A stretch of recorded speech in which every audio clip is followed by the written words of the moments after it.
I want to talk in this segment about how to write a sentence. Yes, there's actually a book of that title.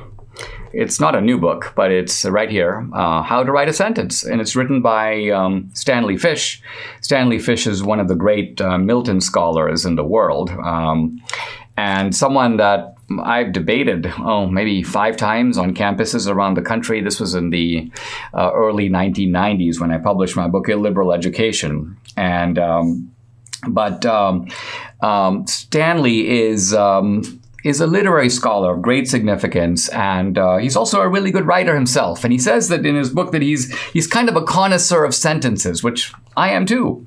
I'm quoting Fish. I belong to the tribe of sentence watchers. He goes, some people appreciate art, other people like wine. He goes, I appreciate fine sentences. I'm always on the lookout for sentences that take your breath away, that make you go, isn't that something? Or what a sentence. So, and then he goes, hey, this is kind of like being in sports. You know how you go, what a play, what a dunk, what a hit.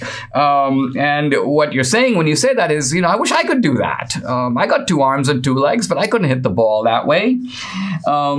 So how do you write a good sentence? Now, obviously, when you go to school, you learn certain basics, and there are certain sentence writing is a kind of craft. It has got some obvious rules.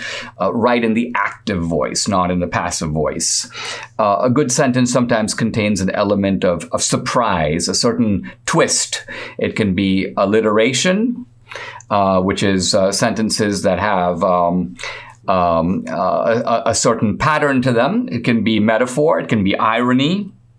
But all of this, even if you do it, is going to teach you to write an okay sentence, a decent sentence, but really not a great sentence. And that's what really Stanley Fish is after.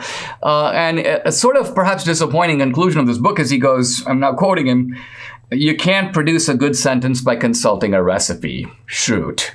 Well, what this means is that he can't teach it to you in a certain way, in a certain 3-step form. But what he does do is he leads you through some really interesting and good sentences. And by reflecting on those, you might get a little insight into how to write better yourself, how to compose a good sentence. And some of his sentences aren't written, they're spoken. He actually starts off with an example from Joan Crawford, the actress, who apparently never left the house without getting impeccably dressed, jewels and everything. Even if she were going to the grocery store, she dressed like she was going to a dinner at Sardi's.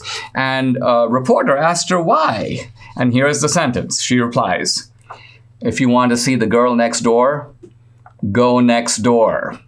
And Stanley Fish loves this because he says it's one thing for an actress to realize that people are buying into a dream, into an image, and therefore it's important to look good pretty much everywhere. Now, these days, sometimes you'll see actresses and they're like picking their nose or they're like sitting at the hairdresser. But this was the glamour days of Hollywood. So Joan Crawford instinctively realized if you want to be seen as a star, act like a star. But what impresses Stanley Fish is that Joan Crawford is not exactly an architect of words, puts it so well, which is to say, if you want to see the girl next door, go next door. Here's his other sentence. This is from the movie The Professionals, in which Ralph Bellamy's character accosts Lee Marvin's character and calls him a bastard. You bastard. To which Lee Marvin replies, and this is the closing sentence of the whole movie. In my case, an accident of birth. But you, sir, are a self-made man. Now, the point of this is kind of a crushing line, is that you're the real bastard. But you know what? In my case, I inherited it. In your case, you achieved it. My favorite part of this sentence is the word sir, because it contains such a, it's cynical masquerading as respectful. Here's the first sentence of Agatha Christie's, one of her mystery novels involving Jane Marple. Jane Marple is her heroine, the detective. In the afternoons, it was the custom of Miss Jane Marple to unfold her second newspaper. And writes Stanley Fish, this is a very intriguing sentence because in one sentence, it tells you an amazing amount of information about Jane Marple. Let's think about it. First of all, she has a routine. Second of all, it's not just a routine, it's a custom. She reads the newspaper. This is a sort of tradition. And her customs are sort of ritualistically observed. She doesn't just sort of open the newspaper.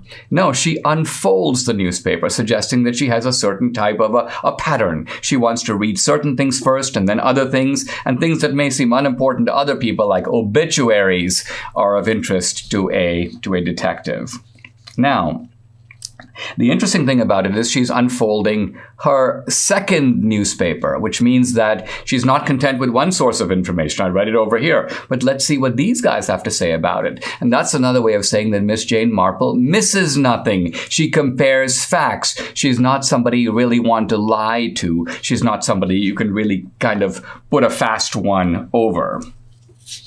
And then we turn finally to Stanley Fish's favorite sentence of all time, one of my favorite sentences of all time. It's kind of funny. You've got sometimes people on opposite ends of the ideological spectrum debating on politics, but agreeing in literature. We agree about Milton, we agree about aesthetics, and we kind of agree on what's a good sentence.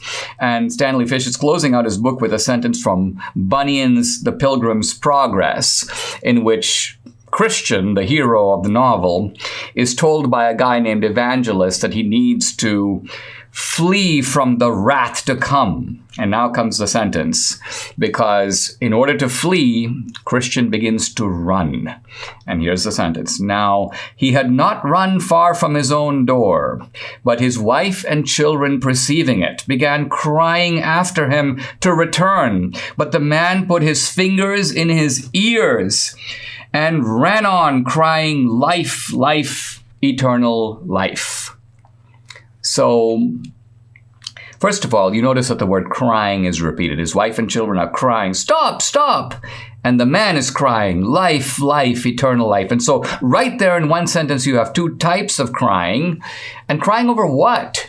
Well, the wife and children are essentially crying for attention, for the man to exercise his paternal duties, his social responsibilities. Hey, you've got duties at home. You're a husband, you're a father. And the man hears it. In fact, if he didn't hear it, there'd be no reason to stick his fingers in his ears. The reason he sticks his fingers in his ears is he knows not only that he does have those responsibilities, but he feels the power of it. But there's a stronger power on the other side, which is life, life, eternal life. In other words, this life is 1 second in the vast expanse of eternity. The eternal destiny is more important than the earthly destiny. He has to make a choice, at least in this instance. Later, by the way, Christian will be reconciled to his family. But here at the beginning of the novel, he has to choose family or his soul. And he chooses his soul. He flies away from the family, not listening to what they have to say. In a sense, in one single sentence, you get sort of the Christian demand that, not that you shouldn't love your family, not that you shouldn't take care of your responsibilities, but that at the end of the day, it is God that matters most of all. At the end of the day, it is your spiritual destiny. That's what you should run toward most of all. And here's Stanley Fish. He's Jewish. He's secular. He doesn't really care about the theological message of A Pilgrim's Progress, but he can recognize, as we all can, a great sentence.